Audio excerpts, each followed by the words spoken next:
Hello friends, लगभग एक महीने के इंतजार के बाद आखिरकार मैं आपके लिए बाकी रेहान की मांगे के चैप्टर 14 का रिव्यू लेकर आया हूँ। और पिछले चैप्टर में हमने देखा था कि कैसे जैक हानमा ने एक एक्सप्लोसिव स्टार्ट के बाद लड़ाई पर नियंत्रण कर लिया था, जिससे पता चलता था कि कोशो के जीतने की संभावना बहुत ही कम है।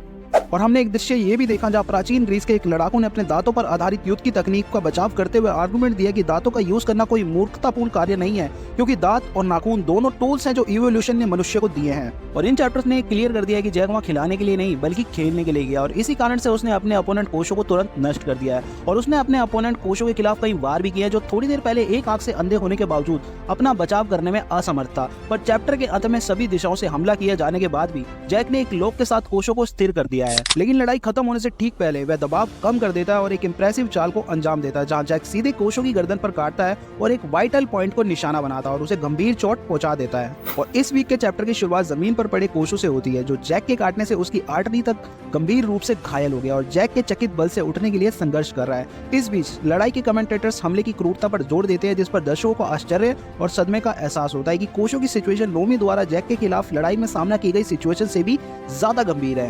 और नरेटर ने इस बात को भी हाईलाइट किया है कि कैसे जैक ने अपने डेंजरस और क्रूअल नेचर का प्रदर्शन करते हुए अपने ओपोनेंट के महत्वपूर्ण पॉइंट्स में से एक को बेरहमी से निशाना बनाया, जो लड़ाई के कंपैरिजन में शिकार की तरह ज्यादा लग रहा है। जिस पर सदमे से गुजर रहा कोशो अपनी ऊर्जा की बर्बादी के बाद पलटवार करने में असमर्थ है और मैदान पर मौजूद बाकी और दर्शक इस दृश्य से इतने प्रभावित हुए कि वो चुप ही रह गए। फिर कोशो ने जवाब देने की कोशिश की और एक घुटने पर खुद को सहारा देते हुए खड़े होने का अटेम्प्ट भी किया, जबकि जैक वहां उसे चुपचाप देख रहा था। फिर दर्शक कोशो के लिए मेडिकल हेल्प की मांग करते हैं और लड़ाई को रोक देने की मांग भी करते हैं। हालांकि कमेंटेटर याद दिलाता है कि एरिना के नियम तब तक किसी की भी इंटरफेरेंस पर रोक लगाते हैं जब तक कि कोई लड़ाकू हार नहीं जाता या सरेंडर नहीं कर देता।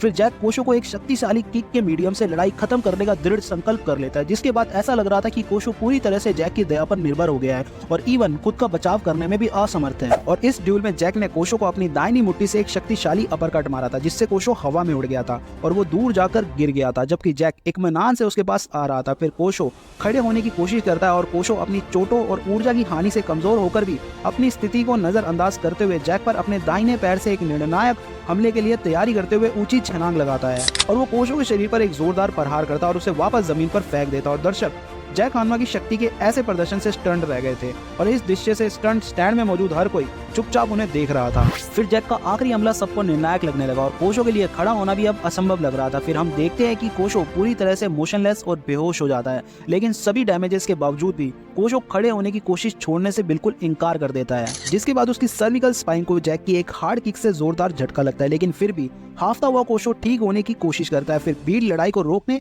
और कोशो को एरिना से बाहर ले जाने के लिए चिल्लाती है और कोशो मैदान में अपने हाथों का सहारा लेते हुए उठने का एफर्ट करता है, जबकि दर्शक और नरेटर उसे ऐसा ना करने और अपनी पीड़ा को खत्म करने की रिक्वेस्ट करते हैं। इस बीच जैक ऊपर से कोल्ड एक्सप्रेशन से कोशो को देखता है और फिर कोशो अपने घाव को दाहिनी ओर से पकड़कर फिर से घुटने टेक देता है, क्योंकि हर कोई इसे जल्दी से जल्दी खत्म करना चाहता था। फिर जैक कोशो को कहता है बहुत हो चुका, हमें इस लड़ाई को अब खत्म कर देना चाहिए। इस तरह वो कोशो से लड़ाई एंड करने का डिसीजन लेने के लिए कहता है, जबकि वो अभी भी इसे अपने आप एंड होने दे सकता था। फिर दर्शक अपने चेहरे पर सरप्राइज और फियर दिखाते हुए धीरे धीरे तालियां बजाना शुरू कर देते हैं, जो कि जैक के द्वारा शो किए गए शानदार युद्ध के लिए फाइटर्स के ओनर का सिग्नल है। हालांकि कोशो जैक की लापरवाही के एक पल का फायदा उठाते हुए अपने बाएं हाथ से जैक की गर्दन पर वार करता है, जिससे जैक की दाहिनी आंख अंधी हो जाती है और काटने वाला साइबोर्ग कम से कम कुछ पल के लिए अपनी दृष्टि खोकर अंधेरे में चला जाता है। शायद अगर कोशो ने इतना कुछ पहले किया होता तो उसके पास जीतने का बेहतर मौका हो सकता था, क्योंकि भले ही जैक लड़ाई में अंधा है फिर भी उसे फायदा होगा क्योंकि वो बेहतर शारीरिक स्थिति में है, जिसके बाद कोशो बड़ी मुश्किल से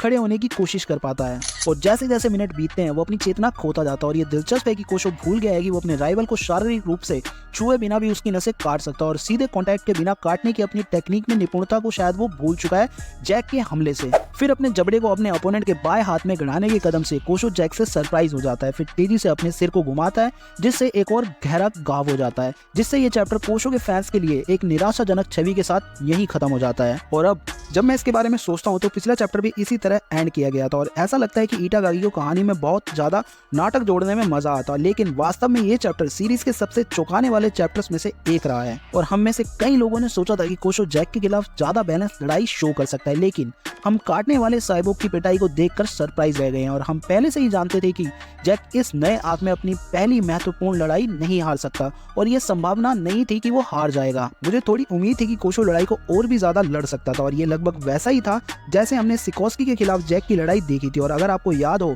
पिछली वीडियो में मैंने लड़ाई को रोकने के लिए तौलिया फेंक देने की पॉसिबिलिटी का भी मेंशन किया था और ये पॉसिबिलिटी अभी भी प्रेजेंट है। लेकिन इस चैप्टर में प्रेजेंटेटर ने कहा था कि लड़ाई को खत्म करने का एकमात्र तरीका 2 फाइटर्स में से एक को सरेंडर करना या बेहोश हो जाना है, और ऐसा कुछ भी नहीं हुआ है। और कोशो ऐसा करना नहीं चाहता और ऐसा करना खुद के लिए एक मजाक होगा, क्योंकि आखिरकार उसने अपने भाई से वादा किया था कि वो गहरे गांव के बिना वापस आएगा। लेकिन जैसा कि हमने देखा, वो इस वादे को नहीं पूरा कर पाया। और इस चैप्टर ने ये भी कंफर्म किया है कि जैक गंभीरता से नहीं लड़ रहा था, वो पूरे समय खुद को रोके हुए था। लेकिन वास्तव में उसने अपने अपोनेंट को कम ना आंकते हुए कोशो से कहा था कि उसके लिए सबसे अच्छा ये होगा कि वो उसकी शर्तों पर लड़ाई को खत्म कर दे। और मेरा मानना ये है कि अगला चैप्टर पॉसिबली लड़ाई के अंत को शो करेगा और कोशो के कॉन्शियसनेस खोने के बाद जैक को विजेता घोषित कर दिया जाएगा। और इस टकराव के रिजल्ट को देखने के लिए हमें कई हफ्तों का इंतजार करना पड़ सकता है। और चैप्टर 15 का एक्सप्लेनेशन देखने के लिए आप चैनल पर बने रहें। And well friends, thanks for watching the video. If you like it, don't forget to subscribe. I hope you have a nice day और नाइट। See you soon.